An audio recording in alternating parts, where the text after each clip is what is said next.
They say Paris is the city of lights, the city of love, but in Nightcall, Paris is a city of secrets. Developed by Monkey Moon and Black Muffin Studios and published by Raw Fury, Nightcall is a visual novel about a cab driver roped into the hunt for an elusive serial killer. You play as Hussein, a cab driver and the killer's only surviving victim.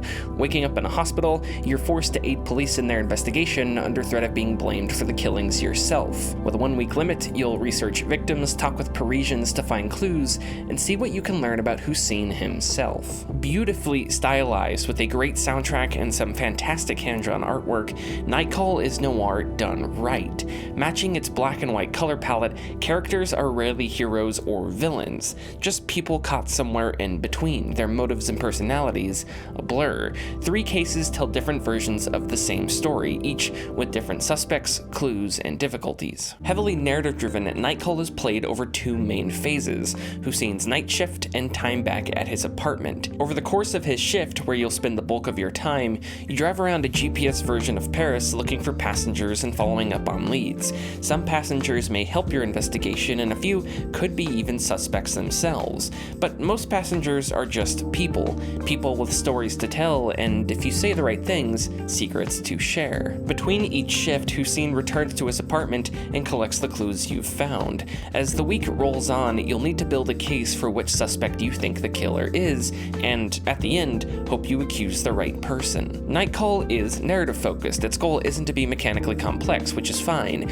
but it struggles to effectively communicate your investigation's deeper threads.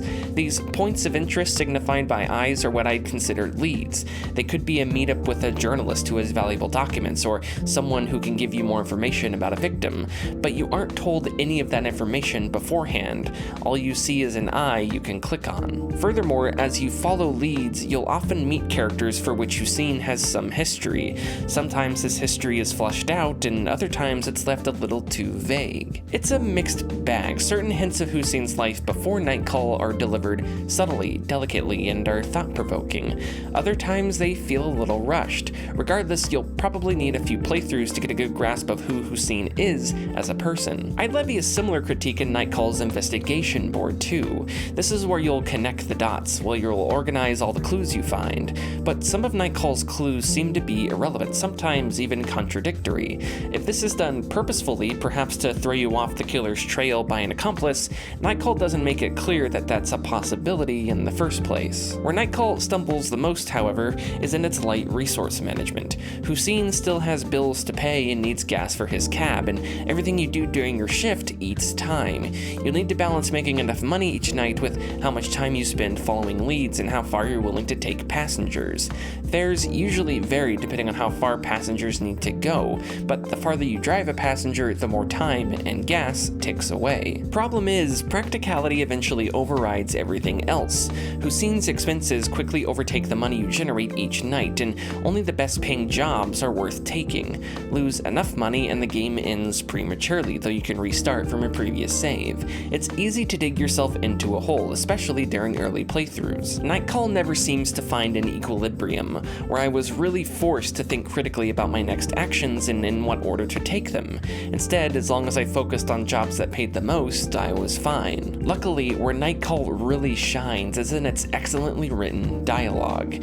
Your clients don't just hop in for a ride, they want to unload, confess, vent, and converse. Your interactions with various characters sometimes might be silly and other times very serious, but they're always interesting, occasionally even profound. You might help a poet finish her newest poem, or maybe you'll find a compromise with a contentious political commentator.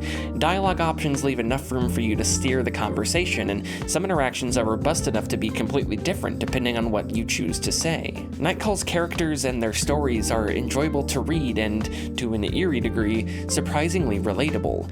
In many ways, Nightcall is a very human game. It ruminates on our troubles and insecurities, often through the lens of the contemporary world, and saves time to celebrate that which is worth celebrating. Night Call is flawed, but still very enjoyable.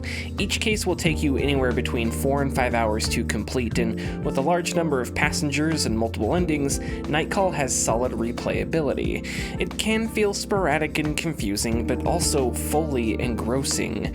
From a gray, perpetually raining Paris, Monkey Moon and Black Muffin skillfully extract a lot of emotion and tell a meaningful story.